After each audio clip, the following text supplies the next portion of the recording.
Awesome, brother.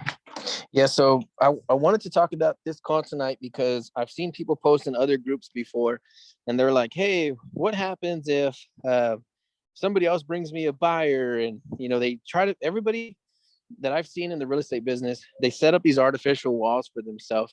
So they say, "Hey, what if I only get 18.65% because I only did X process and the whole thing?" And I think those people don't get it. Like, what the hell are you talking about? It's like you're making your friendships and your business relationships into a percentage on a spreadsheet. And I think that's not how you do business. If it works, I'm sure it works for a lot of people, because a lot of people in the real estate space are really good. They're super smart at numbers. They know a lot of stuff, and they can sit down and do some intense calculations. And I guess since I hate to think about that and I hate to do it, I hate to turn my friendships into that, and a lot of my business friends have become my best friends in life. And I love them to death. If I had to invite people to my wedding, or if I'm in town and I get to have lunch with Mike Novak, or if I get to have lunch with Lupe, or, Matt Rogers or Daniel, it's like, I don't really want to go see Gary Vee. I don't really want to go see Grant Cardone. I want to see my business friends that I already know and love. And to me, you guys are the celebrities. So why would I turn our relationship into a spreadsheet? It's kind of weird to me that people think about their business that way and then they operate it that way. So we recently did a deal where I don't know if Mike or Lupe got the lead first. And again, that points to like how much I kind of don't care about that. And then the deal went kind of stagnant because it was in a weird area. And then Mike or Lupe got the same lead. And they're like, "Hey, can you go look at it?" And I drove out there. I'm like, this feels like a lead that I've seen before, even though I didn't drive out there the first time, but it just seemed kind of familiar. And then so I typed in the address into my text box or the text chats in my phone, and I saw that somebody had already previously sent me this lead. So what can we do? We can pursue the lead without involving the other person, pretend it never happened, right? Because two people, two different states, marketing to the state of Texas that they're not in. I could have just took the deal down and not said anything and pretended it was all good and made a higher profit. But I don't think like that. I like immediately messaged Lupe or Mike, and I'm like, "Hey, this is your lead, right?" And then sure enough, we looked at it. Yep, two people got the same exact lead. So the way that we worked it is magic. And I think it's amazing that people aren't thinking about stuff like this, is that we went in, we gave a lower offer, knowing the seller was like, "Nope, I'm stocking this number. I'm not going any lower. I'm willing to fist fight over it." And we offered like 10 grand lower, because I already knew in the back of my mind that if he rejected the number, we would just come in on the other side and give another offer. So that's what we did. We came in 10 grand lower. Dude got mad. We offered him full price, still ghosted us. And then we came in on the other side and dropped the contract again. He signed it for the exact same price that we had already offered. So I wanted to talk about that and kind of how that worked out. So I don't know if Lupe or Mike, I would love for both of you to contribute. I don't know who wants to go first, but you want to talk about the deal a little bit and what you saw from your side? Yeah, sure. So when I first contacted Anthony on this property, I was like, "Hey, Anthony, there's this 10-acre property supposedly along a highway, So I told Anthony he wants 100K. I was like, I don't know if it's worth it, but it's on the highway. So then he's like, "Yeah, lock it up, So I was like, okay. And then I went and did my search to see where exactly was the property at. Well, it wasn't along the highway, but it was like a block away. So I was like, I don't know if it's still worth it, if it's still worth to offer 100K. So then I kind of just left it alone, because I was like, I don't know, until Anthony tells me yes or no, then I'll just move forward, with the offer. So I just left it alone. And I guess it seems or sounds like that within that time, Mike did his offer, and then, that didn't work out, which worked out for us, but so then, Anthony reached out, and I was like, I haven't made my offer. So he told me, go ahead and make it, So then I went and did that part, and he did end up offering or accepting the offer. But yeah, so it worked out, because if I would have made, I don't know, I'm not sure right now if I would have made the first offer at 100K, but I just didn't make that move because I wasn't sure, but it ended up working out for all three of us. Yeah, definitely. And happy to tell kind of how it went down from my end is I believe it must have been from a mailer I sent on this one. So I know I was hitting in the southwest area, San Antonio, a lot of the southern areas of San Antonio. So I did a good amount of mailing, and I was doing out of state, out of county. And I believe that this gentleman lived in Kentucky, if I'm remembering Tennessee. correctly. Tennessee, yeah. And so he ended up calling me and he left me a voicemail, and his voicemail is pretty direct, I believe. And he said, I want 10 grand an acre. I have 10 acres. I want 100 grand. So I remember getting on a call with him. We chatted for a bit. I was like, okay, you know, I'd be interested in doing that. Let me do some additional research and get back to you. And pretty much his message was that he had been burned by a wholesaler previously. So someone had got him under contract for 100 grand and took 2 months, maybe even 3 months, and then ended up just walking away from the contract. So he had a really bad taste in his mouth about that. So after that, you know, he was pretty much like, I'll do it for 100 grand, but you have to guarantee, you know, that we're going to close. There's going to be no issues. We're going to close. And, you know, at that point, I'm like, I don't feel that comfortable right now to do this. So, you know, same thing as what Lupe said is, you know, went out to Anthony. And I was like, man, we got to look at this one. You know, I don't feel comfortable at 100 grand, not knowing the area. You know, let's take a look at it. And we looked at it a bit more, and I think after talking with Anthony and Alma and maybe a few others, we kind of said, well, let's go back at 80 grand. So I called him up and I said, like, you know, I know for a fact we can do this at 80. And I mean, the guy was pissed. You know, I wanted no part in it. He said, you know, we already know what we talked about. We want 100. And I tried to, you know, get creative with him and said, well, we can do 100. But, you know, try to work some kind of a finance deal where we put a down payment down and, you know, pay it off over a period of time. No, absolutely upset about it. So I believe Anthony went and took a ride out there, and I remember talking to you on the phone, Anthony. It's like, yeah, you were talking to like a young, you know, couple with their child walking through the neighborhood there and gathering due diligence from them and asking them about the area, asking them about the properties there, or the values and things like that. So, you know, ended up going back to the guy. I think we came to the conclusion like, okay, 100 grand is going to work. So ended up calling him back, and he said, okay, submit an offer, you know, submit the agreement to me. It's my email, and, you know, we'll look over it. And I kind of have just my own basic one pager, and didn't hear back from her a couple days. And maybe I'm getting the whole, you know, events out of order, but then I believe at that point, Lupe was able to go in and, you know, talk to him and put together the, you know, the formal trek and, you know, get really official and get that 100 grand over to him, and boom, you know, getting a different voice out there and, you know, getting a nice contract out there. And I think that locked it up. So it's like, we all played a little part in, you know, doing what we needed to do to get the job done. So I don't know if it was necessarily like a good cop, bad cop type scenario, but it was, everybody did a part, played a part that, you know, got this deal done. And I mean, I feel like that's what the Hive's all about. And it's great to make money where we all had to just do a little piece right there and get the deal done. And, you know, we all win. So great, and really love working with all you guys, and, you know, can't wait to do it again. No, man, thank you both. You know, and I think, man, there's too many topics to touch on here. I could have did a spreadsheet, or I could have did a whiteboard, but I think it's about just really having integrity, you know, having professionals like yourselves that know how to generate the leads and get you in front of the opportunity, but also knowing that, like, there's these little, you know, crevice strategies that not too many people know about or talk about, but where you can come in with a regular normal offer. It wasn't an offensive offer. It was still a decent offer based on what the seller was asking and the area that it was in, but where we can get our contract rejected in one hand and then go back and contract it on the other side. I think it's just pretty cool, man. Like I said, I don't know if, you know, how people view something like that, but like you said, where there's another wholesaler that can actually come in, hurt the person, lie, you know, mislead them. But we know that we're coming in with a strong offer. We know if that we make an offer, we're going to close. We talk about that a lot. It's to not make offers where you're not going to be able to perform, right? Because it hurts people's businesses, it hurts people's families. So if we can come in with a real offer and we can really perform, I think it's cool to think that, you know, if you kind of lose it on one side, like no magic happens on this side in your left hand, and then you can just come in with your right hand and make the magic happen. I think that's absolutely incredible, man, when we can have more opportunities at the same properties, because we know we're bringing a good service, we're bringing the value, and that's what's kind of exciting for me. I knew it was going to happen. Somebody in the Facebook group on the CRM page, they asked, when I said, hey, you know, if you guys hit this area of San Antonio, I promise you I can perform.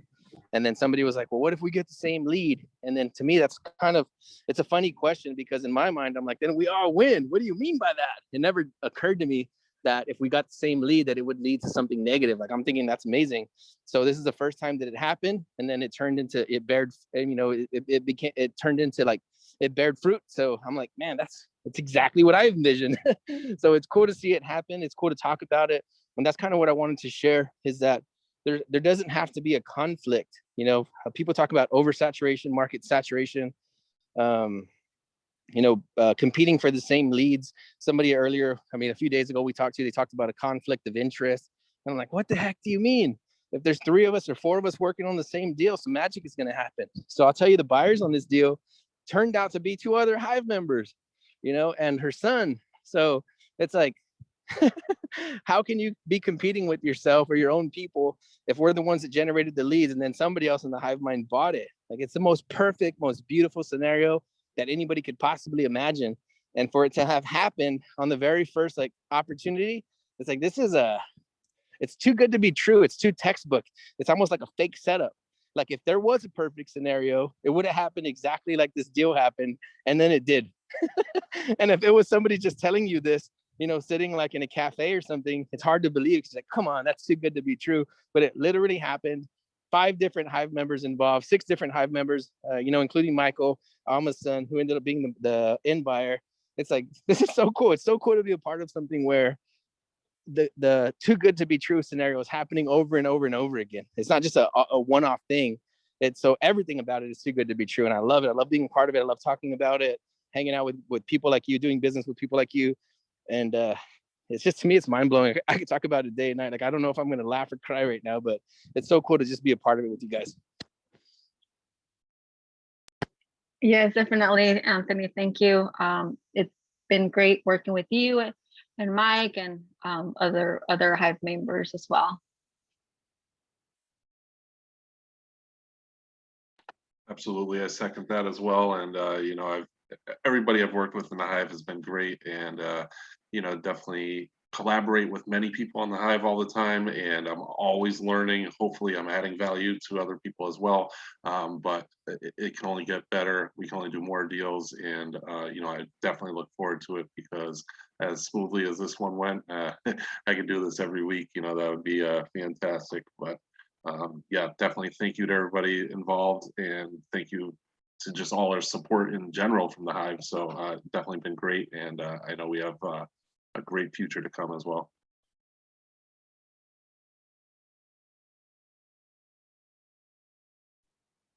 Hey, Matt, did you have anything you wanted to add, man? You've been in the game for a long time. Have you come across anything like this before? Any kind of similar scenarios or something you would like to add?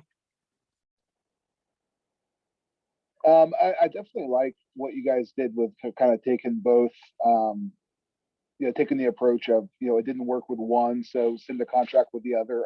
I've done that before with my partner. We've usually, I'm the one talking to sellers, and but sometimes he'll call to switch things up if I'm not getting through for whatever reason, or they're not responding to me. I think that's a great way to do it. One question I did have on that is, can you talk a little bit about the dispo method you had? I know you said a Hive member bought it. Did you just, how did you approach the dispo on it, and what was the final sales price?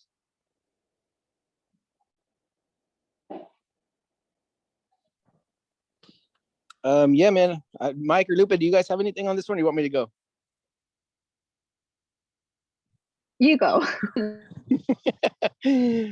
So again, man, it's about, to me, the hive mind is about, we call it a computer virus. I like to refer to it as like infecting a local market, because if you're a guru and you're doing $100,000 a month in marketing and you're absolutely crushing it and everybody on YouTube loves you, you're still one man, and you have this incredible expenditure in marketing, right? So you're spending all this cash to market, both to buy and sell your properties.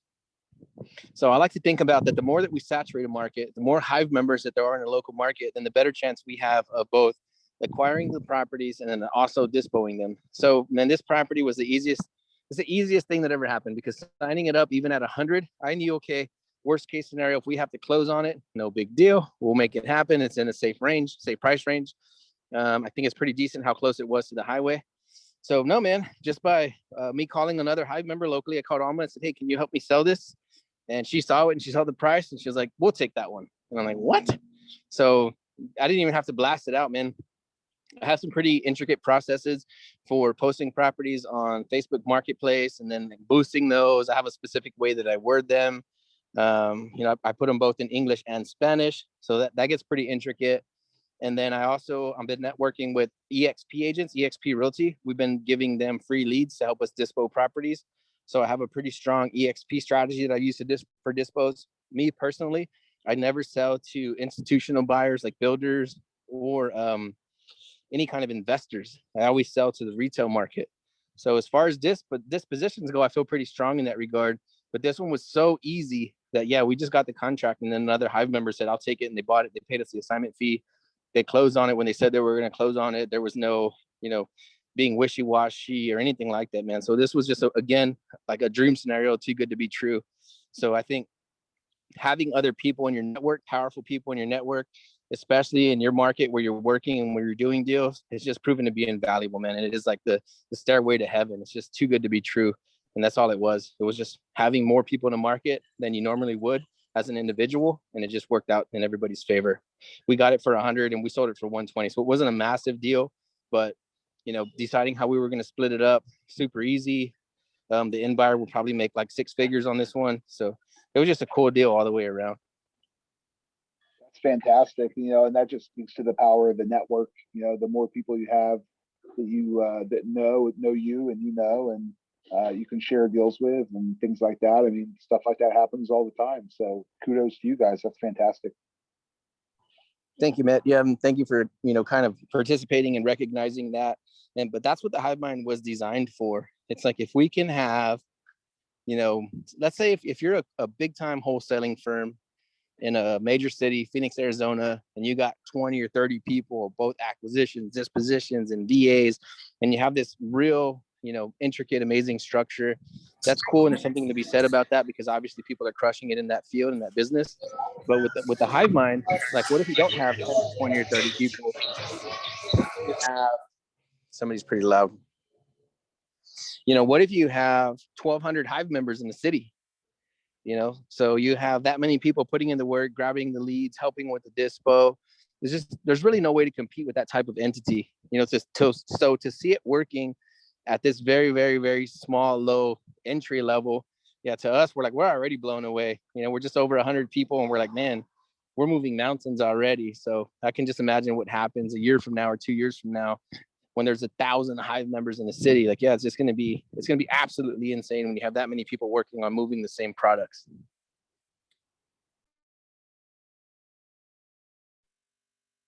Absolutely. I think that's, I'm happy to feel like I'm in on this kind of on the ground floor, it feels like. And as this grows and the network grows, and there's a lot of good people here in the group, and I'm sure there'll be plenty more coming in here in the coming months and years and whatnot. So one of my things that I've struggled with, we don't have a ton of trouble getting leads.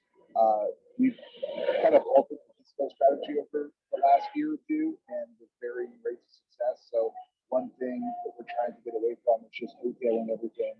So getting something under contract to wholesale it, or an option contract and things like that to move it where we don't have to necessarily come out of pocket so much for all our deals is something that we're definitely looking to move towards more, so we can just do more deals, because we're kind of getting hamstrung a little bit right now with taking on money partners that are eating up a lot of the profit, because I'm also splitting it with a partner also. So things like that where we don't have to come out of pocket to do those, and can still churn more deals. And even if we had to add another person to the pie to cut that up, that's hearing what you're saying right now makes a ton of sense. So I think it's fantastic. Dude, man, yeah, thank you again for seeing the vision with us and what we're doing here. But I think that's what makes this thing for me so fluid and so powerful. When somebody doesn't see the power of the Hive, I'm like, it's okay. Like, it doesn't really hurt my feelings. And then I go tuck myself away in the corner and I sob. It hurts my feelings because, like, really, if you can understand what we're doing, we're taking on properties. We're asking sellers to be the bank. So we're taking out infinite amounts of loans. Nobody's ever running our credit. We're never expending any of our own capital except for marketing and maybe a little something for earnest money. So it's like we're teaching you how to get infinite amounts of loans in real estate, for the rest of your life. And to me, and if I'm looking at that as an outsider looking in, you can turn, you can turn a million or $1 billion in assets, doing the same process over and over and over again. And it's really just marketing. No credit check, no down payment, nothing out of pocket. So I think that follows along the lines of what you're saying, is that it's pretty cool to be thinking in terms of, yeah, close on stuff, sell stuff, hotel. I get it. When you wholesale, you lose money. But if we can think of multiple creative strategies to get ourselves involved and attached to properties for nothing out of pocket, it makes somebody infinite. So I think what we're doing is pretty special. And if you specialize in it and you get good at it, yeah, it's like, dang, you literally can access billions of dollars of real estate with pretty much taking nothing out of your own pocket. And when somebody doesn't see the power in it, like I said, it's weird. But when somebody does, it's like, okay, cool. Yeah, this guy's on board. He's amazing. Let's help him be successful. Let's help him do more types of these transactions. So yeah, thank you for saying that, man.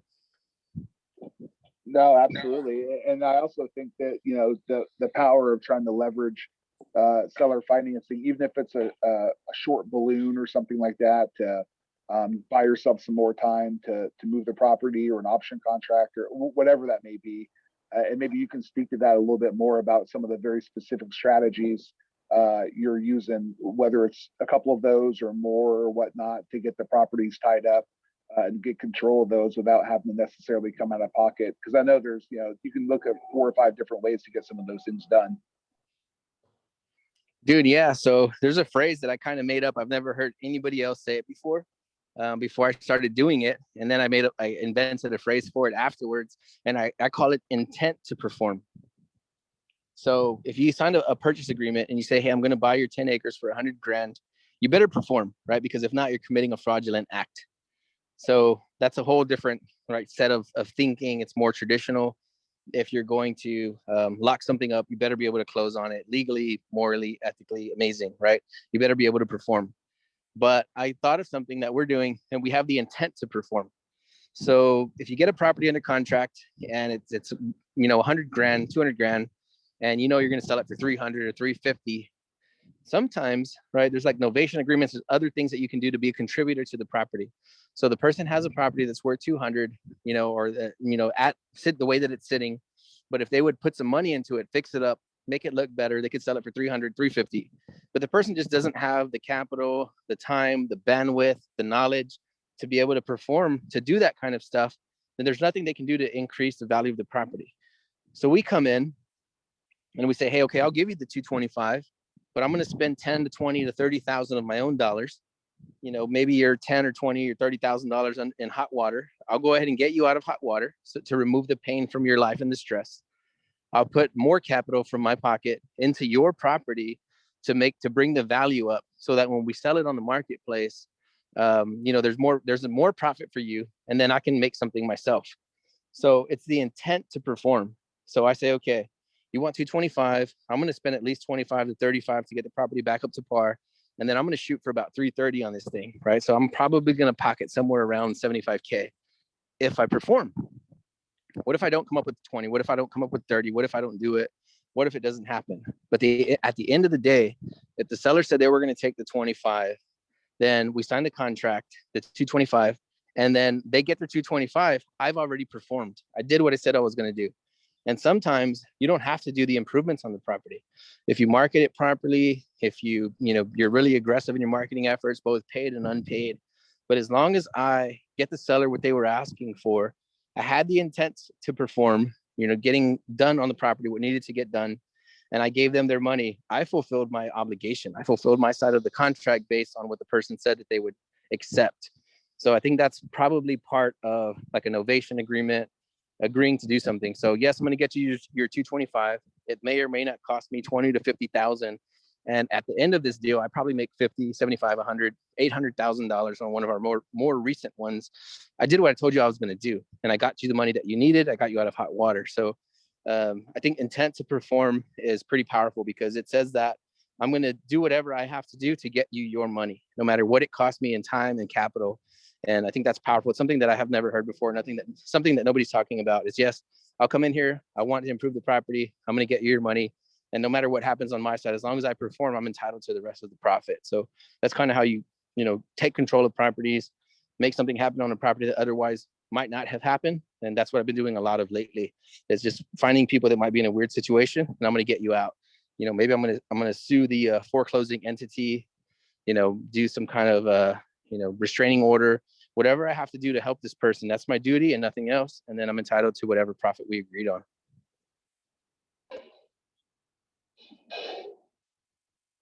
That's a great way to do it.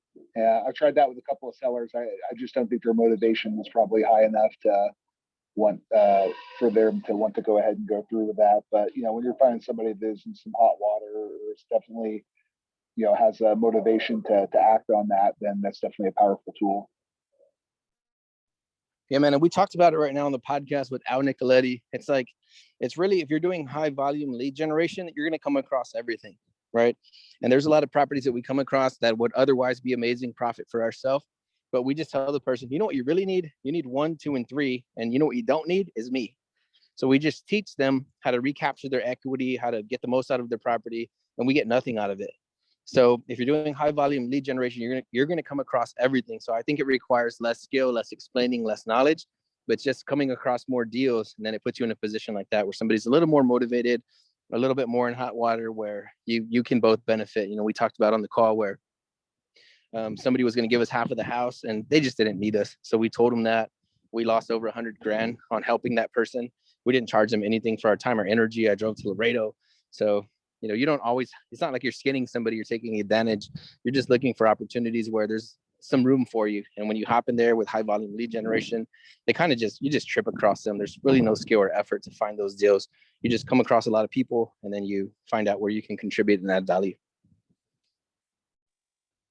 Absolutely. I apologize. I don't want to hijack this hive here with my questions. I know this was originally meant to be about discussing this deal.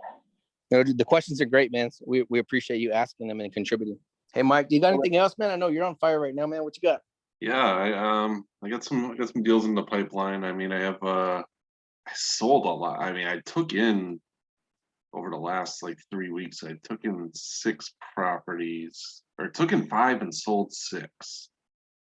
So that was pretty sweet. I was working my little honey hole spot there in Texas. It's cheap properties where I pick them up for like 1 or 2 grand. I can sell them for 8 grand the next day, no problem. So those are nice. So I re-hit that area. I actually just sent out a mailer over there for 1,000, and I'm trying a new range letter, so I think I'm going to get a lot of response from that. So I'm just waiting for that. Right after I get off this call, I'm about to hop on a call with Yasir and maybe Sharonda if she's available, but we're prospecting, working together on 40 acres in Colorado that just came through today. So I know Yasir spent some good time in Colorado, and he's pretty familiar with that county. So I wanted to chat with him, and we might be linking up on that one. And I got this other one. I'm hesitant to even talk about it because I don't want to jinx it. But it'll be my biggest deal I've ever done if it comes through. The contract's out to the guy. I'm waiting for him to sign it. I'd be picking this one up for it was like 40 grand, but I think it's worth like 170. So that's anxiously waiting for that signed contract to come through. Hopefully he didn't call a realtor. On those right there, I called him back. I'll follow up with that guy often and say, hey, can I go by there and look at it? Can I cut the grass? Can I fix the fence? I would start trying to offer him some cash, in a roundabout way to lock him in. Oh, I could pay. Man, it's like one of those things. It's like I'm trying to play that fine line of I don't want to sound desperate because I know I have this incredible deal. At the same time, I'm like, okay, and it hasn't even been long. It's just it's been like it's been like a day, not even half a day. So like 1 month in investor time. Yes, exactly. When you have a hot deal, you're like, dang, I gotta get this. Dude, it's crazy you say that because like in investor time, like when I hold a property and if I've had it for 2 weeks and it hasn't sold yet, I'm like, what is going on? Like this is crazy. I feel like I've had this thing forever, but it's really been 2 weeks. That's so funny, dude. I'll tell you what, we have a big deal that we're working on right now, multiple 6 figures, less than 10 grand out of pocket. And I had to ask the seller for an extension today. And so you never know how that conversation is going to go. So for the last several days, I'm like, man, what if this thing falls apart? What if something weird happens? And I call him and I said, hey, yeah, we're going to need another 60 days. I'll send you another 10 grand. And he's like, yeah, that's fine. I'm fine with that. I'm like, this is too easy. This is absolutely stupid. And for the amount of exchange that we're getting, you know, in capital and profit, it's pretty close to a damn $1 million. So it's like, that's what I say. Like, it removes all the science, it removes all the question, it removes all the weird stuff when you're playing at this level where you're just like really in it to win it. You're trying to help people. You don't care if you win yourself. But yeah, man, I've been like that for the last couple of weeks. Like, what if worst comes to worst? And it just turned out to be so easy and so amazing, man. I feel super blessed. So it's funny to talk about it right now. Like, yeah, in Yeah, and just investment times, like, I was about to say another quick Hive story is Yeah. our Lavernia one's going to be closing either might close today, but definitely tomorrow or by the end of the week. So that's one that Anthony and I worked on.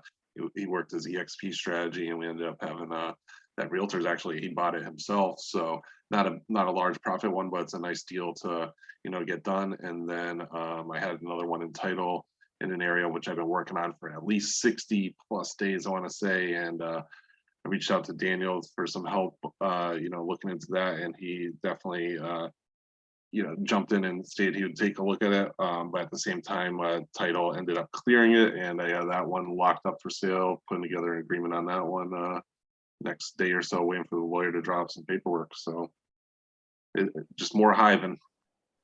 Mike, do you close? Mike, do you close on your properties yourself, or do you wholesale almost everything? I probably wholesale like 5%. I would say like 95% of the time I am buying them myself and reselling, or I mean I'm just locking them up in title. And I mean title takes right now like 30 days plus in some areas, and for the most part I'm finding a buyer during that time period and saying, hey, buyer, well, it's in title right now, and if you want to put down a deposit, your non-refundable deposit for me to pull down this listing, then great. And then I put their agreement in with title and let title do its magic from there and pay me the difference. So you do a full double close then? Yep. Gotcha. Okay, that's cool. That's great, man. Sounds like you're killing it. Yeah, it's getting better and better. I wouldn't say I'm killing it yet. I think it's gonna get better and better. I'm really trying to push out, and that potentially big deal there. I mean, I got that on in 60 texts, 60 texts. It was my 60th text of the day, and now it's the first time I've tried it. Well, second time. Wow. That's great. Have you noticed? Is that your main lead gen source? Is texting, or do you kind of mix a bit of texting and direct mail, or what's your method look like? No, so my method has been mostly it was 100% direct mail. Mostly I've done blind offers, neutral letters, and now I'm starting to do some range. But the only reason I haven't done SMS is because I don't have a VA. I'm a one-man show, and I still work a full-time job and have a busy family life here. So it's hard to kind of just sit there and text. But I did set up the Hive now, so I have a pretty sweet automation going on where it's moving through stages and doing a lot of auto replies, and really there's just like certain points where there's a response that doesn't recognize certain text where I need to jump in and then hopefully close a deal. So I'm really getting that together, and then hopefully in these next 8 weeks I'm going to be free from my W-2 job, but have a new baby due on Monday. So trading one thing for another, but I'm going to be trying to spend a lot of time doing some texting while home and caring for the new baby with my wife. Wow, congratulations on all that. You have your hands full for sure. Well, thank you. On your dispo, are you doing a lot of Facebook Marketplace or Craigslist, or what does your dispo look like? So my dispo is mostly all Facebook Marketplace, TikTok, and my website. So my website and my buyers list. So I mean, I have over 1,500 person buyers list. My website gets a lot of good traffic. It ranks pretty well. And then TikTok has been a great catalyst for me to drive traffic. I mean, they might not be the most quality leads, but driving traffic boosts algorithms, gets you more people. And then just I try to use as many social media free platforms as possible. I honestly haven't done Craigslist or Zillow in a long time, but they're definitely sources to be used as well. I just haven't used them as much lately. That's great. I appreciate your time. Yeah, definitely. Hey, Mike, thank you, man, for sharing all of your nuggets. And something I love about Mike Novak, I'll tell you a very special nugget about Mike is not only is he a giver, but he was the very first person to join HiveMind when we went live. So yeah, Mike is like, yeah, we consider him like top of the top of the top. We love Mike to death. And he does very, very well. He doesn't talk, he doesn't brag, he doesn't do a lot of social media, but he helps everybody. And that's, I think if Mike Novak has a brand, that's what it is that he helps a lot of people. And everybody's like, oh, Mike helped me the other day. Oh, I was just talking to Mike the other day. I'm like, what the heck? Is Mike omnipresent? Like, where's it coming from? He does too much, man. He's doing so much. He never asks for anything in return. He never brags or anything. But yeah, I'll brag about Mike all day. He's the there's the coolest guy you could ever meet. He's been here since day one. He saw the vision immediately, and then he's doing so well. He doesn't have to help anybody. He could just like tuck his time away and make it more profitable for himself. But the most thing that I hear about him is that he helps everybody. He helped me the other day. He worked on this for me, and hard to imagine that he's doing as much as people are saying that he's doing. So thank you, Mike. You're amazing. And then again, yeah, thank you for seeing the vision. I can't say enough good stuff about Mike Novak. He's definitely a legend, and I'm glad to be connected to him and call him a business partner and a friend. I really appreciate that, Anthony, man. Nice to hear. That's great to hear, man. Thank you so much. Yeah, you're the man, brother. Hey, Alma Flores just joined on the call right now. I agree. I agree with what you say about Mike. Yeah, it's just a good soul. I cheer for you, Mike. Thank you, Alma. I appreciate that. It's so nice to you. I keep seeing you crushing it out there, and I feel like we have to connect more because I definitely want to, hear more about what you're doing and connect more. So thank you. That's very kind. Thanks. Yes, let's do that. So I missed the beginning of the meeting, but so I just went to show their property.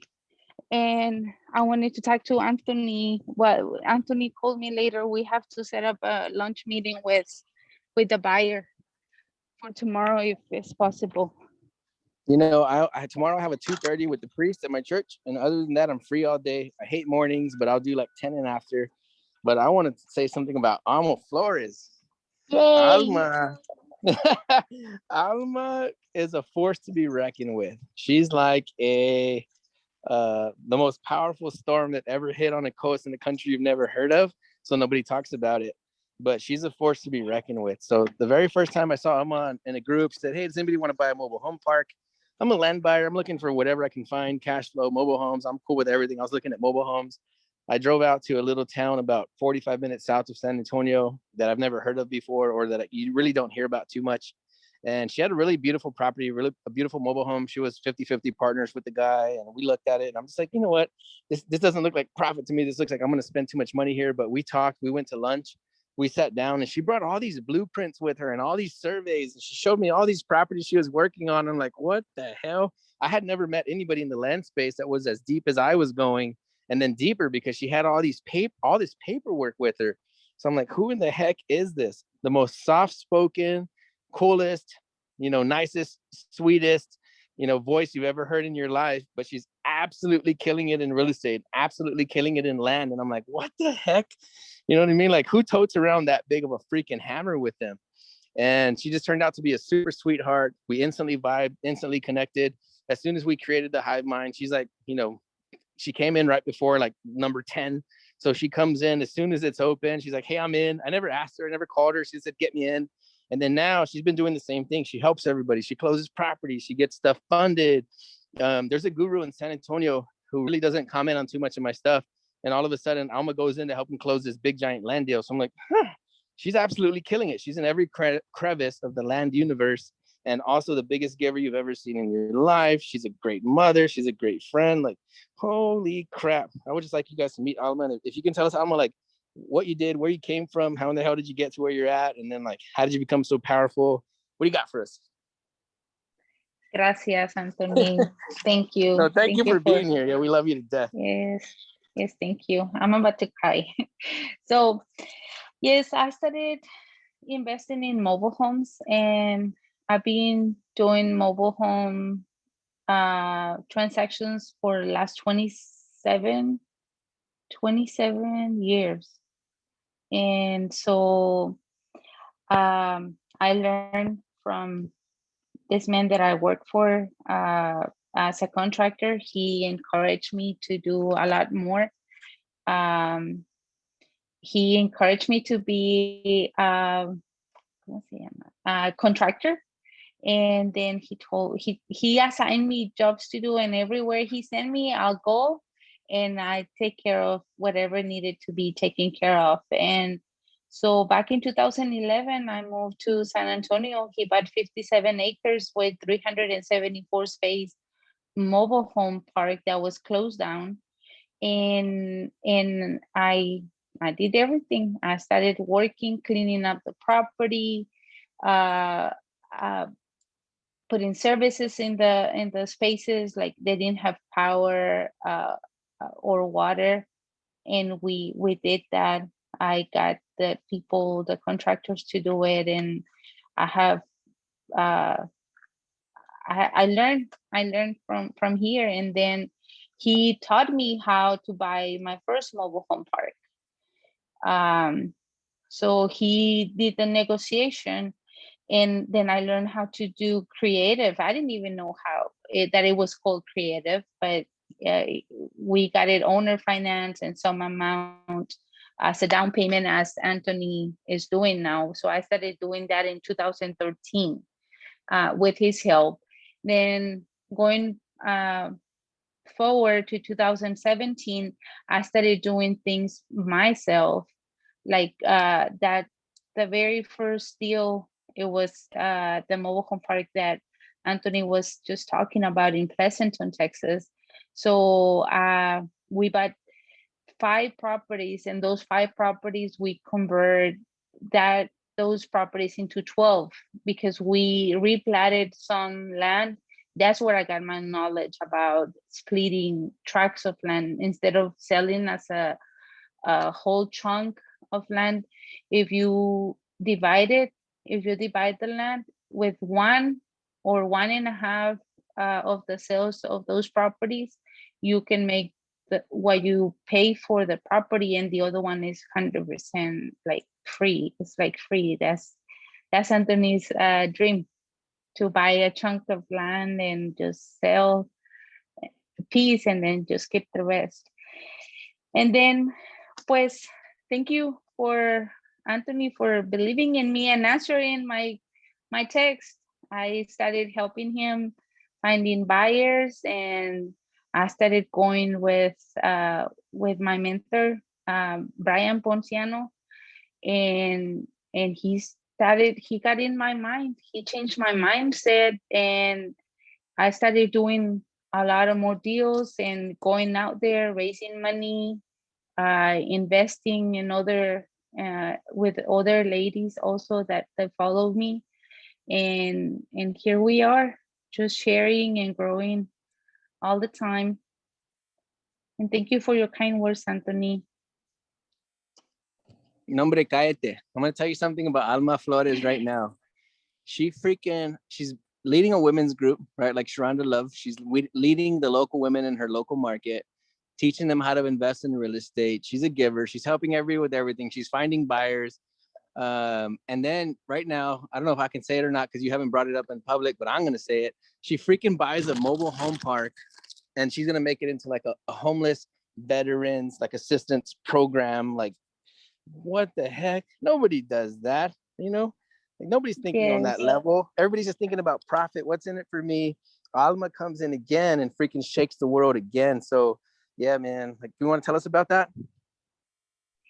Yes. So and this happened like really quick, very recently. So my business partner, mentor, Brian, he posted that we had finally signed a contract about him partnered up with me on a mobile home park that I own in Houston. And then Frank, badass Frank, where are you, Frank? Well, Frank tagged me. What Frank? Frank, ¿dónde está Frank? Aquí Frank estaba Spalding? earlier. Yes. Spalding? Yes, Híjole, he's everywhere. He's omnipresent. He is the yeah, hive. he tagged me, Alma, do you wanna an RV park? And then I said, well, I'm already sending messages to this man and not answering to me. And he said, oh, don't worry about it. I'm gonna get a hold of him. And so that night he called me, the wholesaler called me and said, okay, Alma, if you want it, I can give it to you for this much price. And it was like a really good deal. And so I told him, well, let me go look at it. And so next day we went to look at the property, and I love it because I know how to see gold when nobody sees, like you see on land, and other people are looking on homes. I know how to look at gold in mobile home parks and RV parks. It's a prime location down the street from the base, donde están los aviones, no sé cómo se dice eso, donde están los aviones. Yeah, like the airport, the little airport. no, pero de la base militar. Oh yeah, like a military base where they have all the planes and stuff. Yes, all the planes. Yes, just down the street from there. And then I thought, well, let me go back home and think about it. And then when I came home, I thought about I have a bucket list, and one of the things there, it was that I wanted to provide housing for homeless veterans because they give their life for us, for freedom, so we can be here, so we can be a hive, so our kids can be free, so we're Can I safe interrupt the in this parade real country. quick? Yes. Man, you know what? Again, thank you so much. My dad is 100% disabled vet. He was in Vietnam, and my dad, he's the nicest man you ever met in your life. He goes to church, he prays, he's honest, he's a good guy, and that's what he taught me. And yeah, he's 100% disabled vet. So I've always had a soft space in my heart for vets because I would go to the VA hospital and see the old men, and they're sick, they're by themselves, and it's a very emotional business. So yeah, Alma, I think what you're doing, like, man, if it would take somebody with like somebody with extreme courage to do something like that. So it's like, I want to get involved. I want to help. That's amazing. So thank you. Thank you, Anthony. So I talked to some friends that she's also an investor, and she's a veteran, Navy veteran. And so we had talked about that like 2 years ago before COVID, and she was on board. She said, yeah, let's do it. And so I put the property on the contract, and I had to close like in 15 days. And I had some funding coming, and somehow it got delayed. And so I started calling everybody. A lot of people helped me, and some people that I think they should have help, they did not, but it's okay. The right ones helped me a lot, and we raised like $80,000 in 2 days to be able to close that deal. Of course, it wasn't $80,000. It was way more, but my kids had some money, and I had some money on the side. So yeah, it's a challenge. I don't know. I'm not 100% sure what I'm doing, but with the right guidance and the right people by my side, we'll be okay. And hopefully by next year, this time, we should be up and running. And just keep on following my stories. I'm on Instagram, the Alma Flores on Instagram, and just follow my stories. And if you guys want to help, anybody wants to help, well, help is always welcome. We're gonna start working in the property early next week, and I'll be posting stories about it, and you're gonna see me out there. Thank you, everybody that helped me, and thank you, Anthony, for recognizing that para mí. Gracias.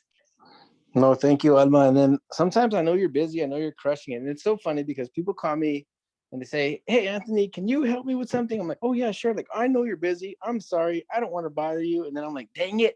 I wish people would bother me more, right? Because I feel like I have more to give. I can help. I can contribute. I can close stuff. I can JV. I could do more stuff. And then it's funny because then I don't want to kind of reach out to you sometimes. Maybe you're so busy, you know?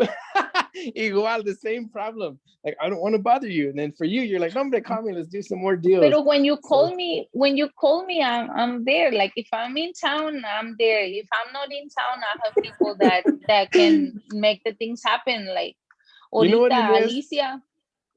No, Yes, go ahead. No, Oh, you go pues ahead. Alicia was on the road and we needed to do that extension and stuff. And she got it done. She was on the way to San Antonio from Houston, and she got taken care of, like the things. And then that's why we have a teamwork. It's like, I don't have to do everything. Just tell me what you need done and I'll make sure it gets done. Equally, man, that's something that the hive mind that you cannot represent by blogging or posting a video on YouTube. It's just experiencing it. So when somebody like Alicia, she's already doing really well. She's all good, all by herself, meets you, starts hanging out. And then now we're doing a high profile, very fun deal that we can cover on another call. And so I called Alma. I said, hey, today's the deadline. We're like 2 hours before the deadline. I'm like, we need to make some paperwork happen.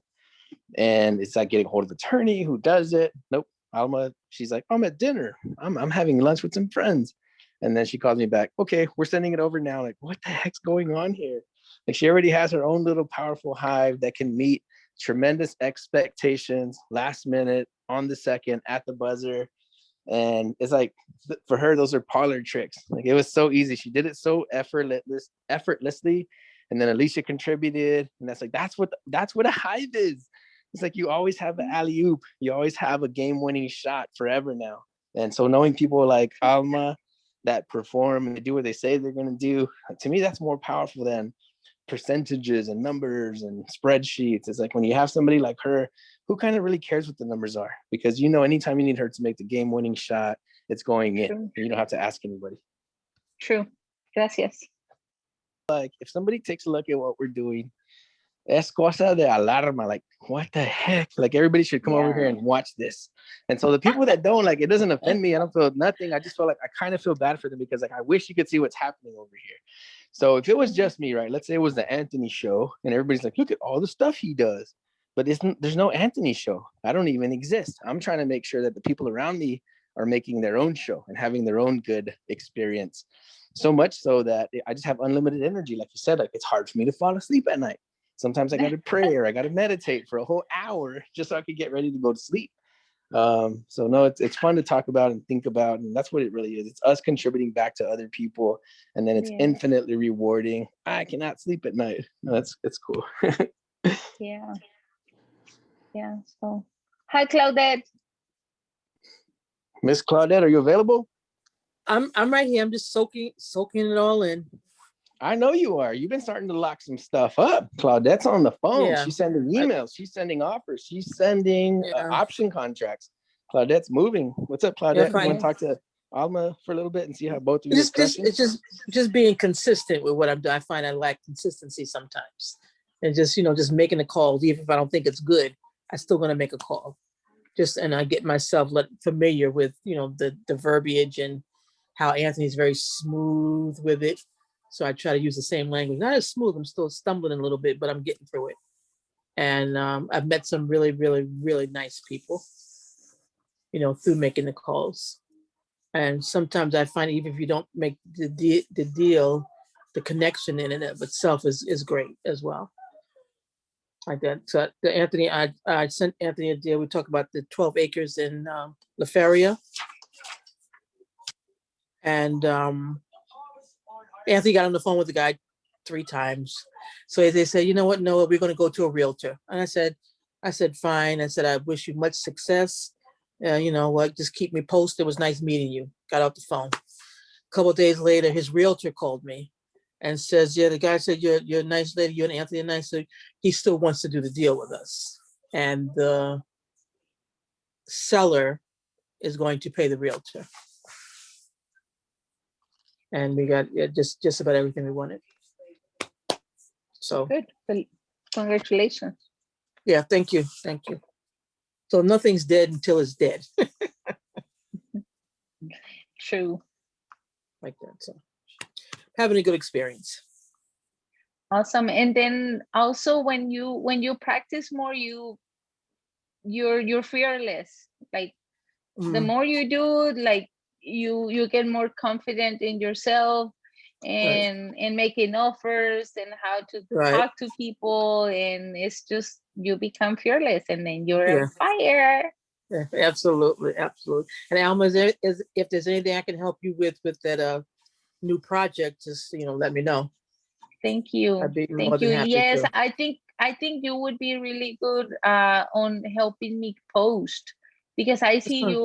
you're posting and you have reminders and you're saying these things. So I can make you an admin, and I don't have a page yet, but I Okay. can make you an admin, and then Sure. you can definitely be on calls. And I'll did be glad to. I we can still work, you know how we're doing everything through Zoom Yes. and all these meetings, so we can work together. Thank you so much. No, Thank you no, so my much for pleasure. your help.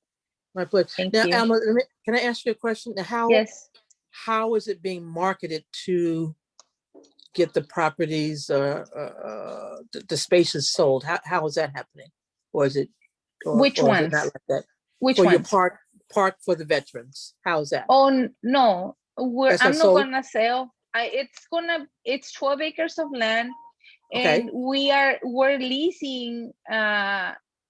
We are going to lease the property to the nonprofit, and then the Oh, veterans is gonna come over there and pay little to nothing to got you. stay Okay. there. Got Yes, you. it's gonna be it's a nonprofit. So It's a it's your nonprofit. nonprofit though, right? It's your Yes, it's my nonprofit. non. Okay. Yes, ma'am. Okay. Yes, Okay. ma'am. Okay. Okay. Good. It's my nonprofit, and we're gonna raise funds uh, from the state, from the city, for federal. We You have gotta have, friends. you gotta have an event for it, We a or fundraising event. That'd be cute. Yeah, yeah. I don't know how to do it, but somebody knows. No, a fundraising event, have people, tell them what the purpose of it is. Invite everybody, come give them some drinks and have somebody speak and have the people open up their pockets. Yes. So they told me to invite Daniel Chadmore. He has done that for other nonprofits. Okay. And also we have some other friends in the group another mastermind that I'm Mhm. in, and he's already has also a nonprofit that he gets housing for housing and funding for veterans. So Okay. Good. that would be like a really good help also. Good. Yep. Good. Whatever you need, just hit me up. Thank I'm you. there. You're welcome. For sure. Thank you. You're welcome.